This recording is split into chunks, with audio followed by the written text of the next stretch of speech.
Hola chicos, ¿cómo están? Espero se encuentren muy pero que muy bien. Hoy tendremos la segunda clase sobre ondas y segmentos del electrocardiograma normal que forma parte del curso de EKG para principiantes y que llega gracias a sociedades estudiantiles como CIEN UCSUR de Perú y SOCEN UNE de Paraguay. Entonces, sin más, vamos a iniciar.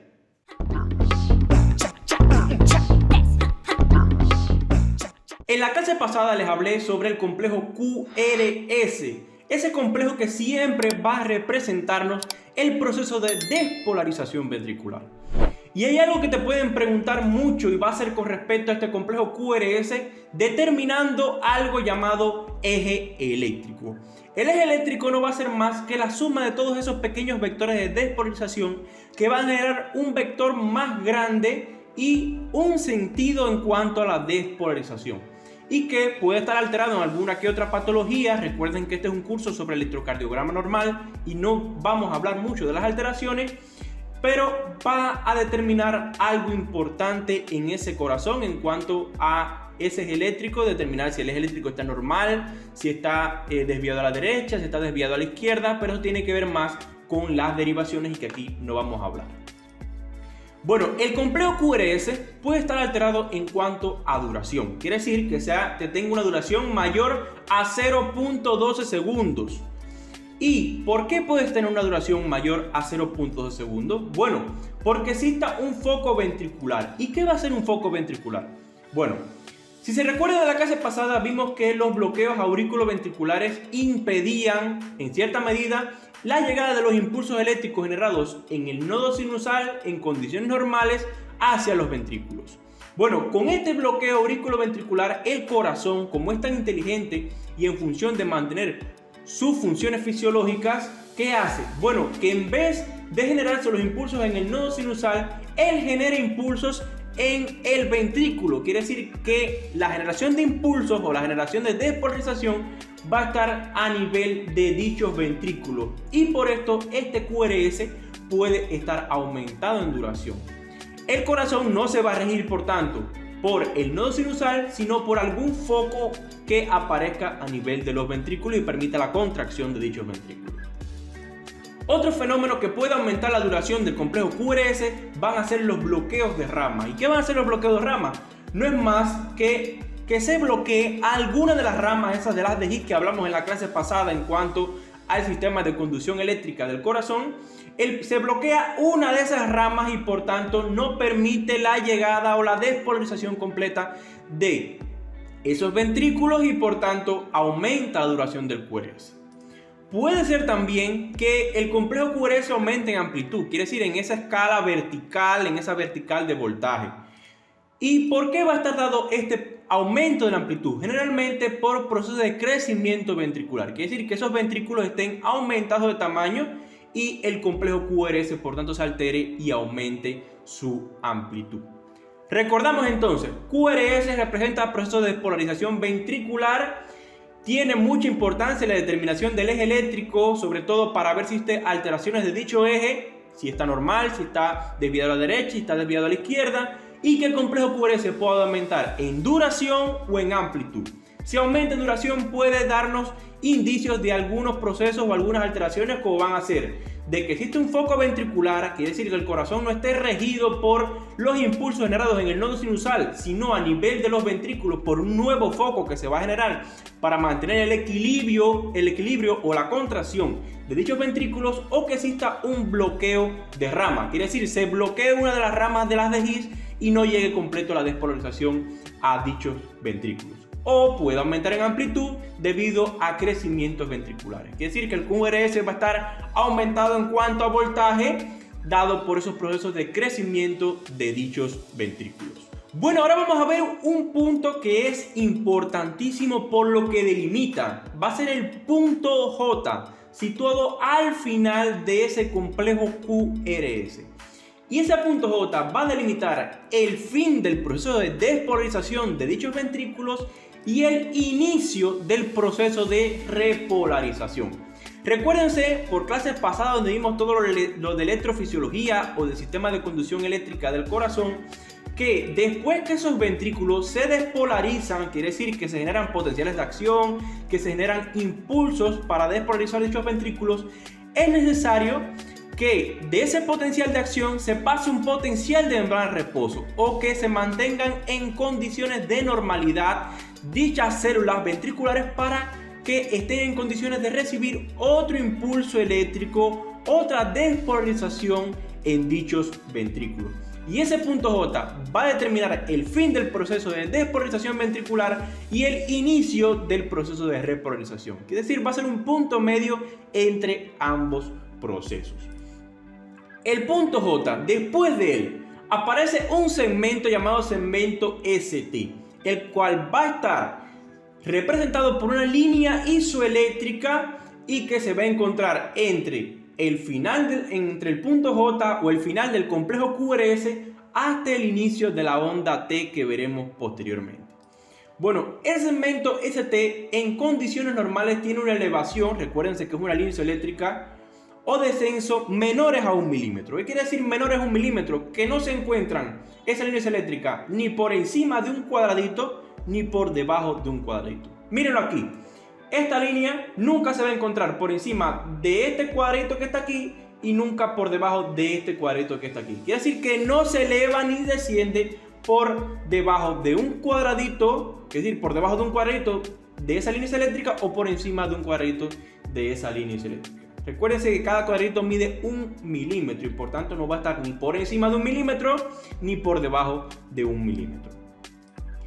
Importante, puede estar alterado en fenómenos variados. Cuando le digan el segmento ST está elevado por encima de la normalidad o está descendido por encima de la por debajo de la normalidad, no va a ser algo específico, un solo proceso, sino que pueden existir varios procesos que pueden dar esta alteración del segmento ST. Bueno, pero hay un fenómeno que siempre preguntan, que va a ser el infarto agudo del miocardio. ¿Cómo va a estar ese segmento ST? Bueno, el segmento ST va a estar elevado, quiere decir, va a estar por encima de la normalidad en aquellas derivaciones que recogen la zona afectada o la zona que se afectó el corazón. Mientras que va a estar descendido por debajo de la normalidad en la zona opuesta a esa zona afectada. Y esto va a ser dado por una imagen en espejo.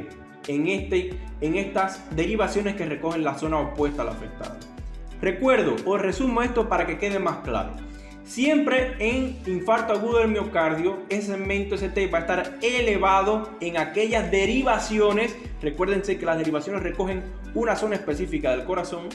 En aquellas derivaciones que recogen los impulsos de la zona afectada. Mientras que las derivaciones que recojan impulsos de la zona opuesta a la afectada van a determinar un descenso por debajo de lo normal de ese segmento ST. Y ese segmento ST siempre nos va a determinar o nos va a decir que va a existir una lesión en ese miocardio, en ese infarto agudo del miocardio. Recuerden que el infarto agudo del miocardio es una zona de ese corazón a la que no le llega sangre, a la que no le llega oxígeno y que por tanto se infarta. Esto es muy, pero que muy importante. Resumo todo esto. Punto J, fin del proceso de despolarización e inicio de la repolarización. Quiere decir, un punto medio entre la despolarización y el inicio de la repolarización. El segmento ST, que va a tener una elevación siempre o un descenso menor a 1 milímetro, va a determinar que está normal. Mientras que cuando está alterado va a estar dado por fenómenos variados e incluso en el infarto agudo del miocardio, que es uno de los fenómenos que les voy a hablar o que les hablé, siempre va a estar elevado por encima de lo normal en aquellas derivaciones que recogen los impulsos de la zona afectada o descendido por debajo de lo normal en aquellas zonas opuestas o aquellas derivaciones que recogen los impulsos de la zona opuesta a esa zona afectada. Y esto es lo que se llama imagen en espejo, porque si se recuerda, un espejo puede darnos una imagen contraria a lo que realmente se está viendo en este caso. Y siempre nos va a delimitar o nos va a decir que existe lesión de ese miocardio. Bueno, ahora vamos a ver a la onda T. Esa onda que tanto preguntan también en los exámenes y que siempre nos va a representar el proceso de repolarización ventricular. Ese proceso que les hablé en el cual vuelve a la normalidad esas células de dichos ventrículos y que están en condiciones después de que le llegue otro potencial de despolarización y por tanto repetir ese proceso una y otra vez. La onda T, proceso de repolarización ventricular, que nunca se te olvide, tiene la característica en cuanto a morfología de ser asimétrica. ¿Por qué? Porque tiene una rama inicial, que es esta que le estoy señalando aquí, que va de forma lenta, y una rama final que, si se dan cuenta, va a ser más rápida. Quiere decir que desciende un poco más rápido que la rama inicial, que tiene la característica de ser generalmente positiva, aunque en algunas derivaciones puede ser negativa. Recuérdense que no hemos visto todo cómo son las derivaciones, una u otra, porque esto va a quedar para próximas clases. Y que tiene un promedio de 5x5, quiere decir de 5 milímetros de voltaje y de 5 milímetros de amplitud. Bueno, si son 5x5, ¿cómo va a ser? Bueno, que puede estar hasta 5. Mira aquí esta onda T que tiene 1, 2, 3, 4 y 5 hacia arriba. 1, 2, en este caso tiene 2 solamente, pero recuérdense que este es un rango normal, que es decir, un rango que siempre establece 5x5 como promedio. No es que siempre va a ser 5x5, sino que es un promedio de la duración y la amplitud de dicha onda T. Entonces, la onda T puede estar afectada en el IMA, que es el infarto agudo en el miocardio, dándonos signos de isquemia de ese miocardio. No hablé de cómo va a estar la onda T, si está invertida, si está de otra forma, porque realmente, como les digo, es un curso de electrocardiograma normal y el objetivo no es tanto hablar de las alteraciones. Hay un intervalo llamado intervalo QT que también es importante porque nos va a decir de que ese corazón, o nos va a representar el proceso de sístole ventricular. Recuérdense que el corazón tiene procesos de diástole y procesos de sístole. Bueno, el intervalo QT nos va a representar el proceso de sístole ventricular y que va a estar desde el inicio del complejo QRS hasta el final de dicha onda T.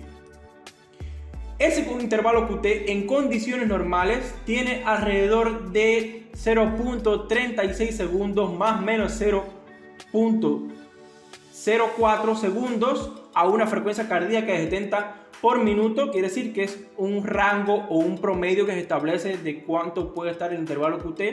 Ese más o menos 4 quiere decir que más o menos 0.04 segundos quiere decir que puede estar por debajo de 0.36, 0.04 segundos, o por encima de 0.36, 0.04 segundos. ¿Ok?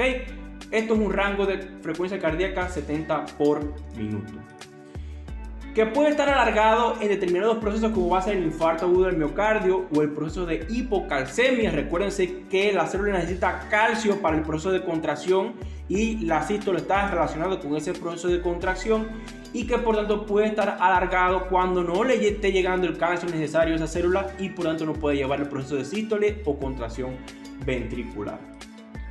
Vemos ahora una onda después de esa onda T llamada onda U. Una onda U que generalmente es más pequeña que esa onda T y que puede estar presente en procesos como va a ser la bradicardia, los corazones de atleta, la hipertensión arterial, y que cuando está mayor que esa onda T, quiere decir que esa onda U es mayor que esa onda T, puede darnos indicios de que está ocurriendo un proceso llamado hipopotasemia.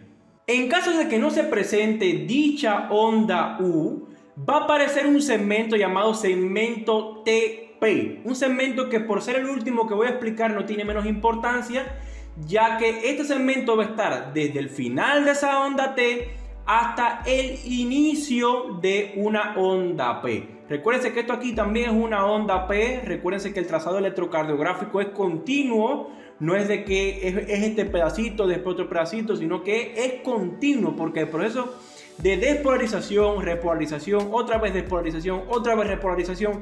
Es un proceso continuo en nuestro corazón y que por tanto el electrocardiograma o el trazado electrocardiográfico lo va a registrar así. Recuérdense, segmento TP desde el final de la onda T hasta el inicio de una nueva onda P. Y que como es así ese segmento, ¿qué va a hacer?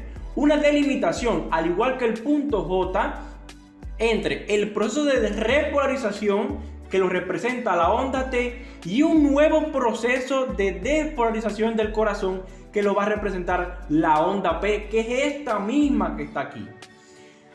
Vimos la diferencia aquí, no se vayan a ir con el punto J y el segmento TP, aunque son iguales, porque el punto J que nos va a delimitar el fin de la despolarización y el inicio del proceso de repolarización, mientras que el segmento TP es al revés, el final de la repolarización y el inicio del proceso de despolarización. Resumimos entonces, onda T representa procesos de repolarización ventricular, donde esas células de ese ventrículo vuelven a situaciones normales. Tiene características de ser asimétrica, con una rama inicial lenta y una rama final rápida. Puede identificarnos isquemia en procesos de infarto agudo del miocardio. Tenemos un intervalo QT, que es el proceso que nos dice que existe una sístole ventricular que va a estar desde el inicio del complejo QRS hasta el final de dicha onda T, que puede estar alargado en procesos como infarto agudo del miocardio o hipocalcemia. Recuerden que puede existir otros procesos que la alarguen, pero como les digo, solamente les represento algunos. La onda U, que puede estar presente o no en procesos de bradicardia, corazones de atleta, hipertensión arterial, y que puede darnos indicios de hipopotasemia en caso que sea mayor que esa onda T. En condiciones normales nunca la onda U va a ser mayor que esa onda T. Además de que existe, en caso de que esa onda U no estuviera, existe una línea isoeléctrica llamado segmento TP, el cual va a delimitarnos el proceso de repolarización o el fin de la repolarización y el inicio de un nuevo proceso de despolarización ventricular o un nuevo proceso del ciclo cardíaco. Entonces, chicos, hasta aquí la clase, espero les haya gustado. Recuerden siempre suscribirse al canal, que nos ayudan, y darle like al video para que de esta forma podemos llegar a muchísimas más personas. Con el Dr. Riera, recuerda que siempre aprenderás la medicina en una clase y nos vemos en un próximo video.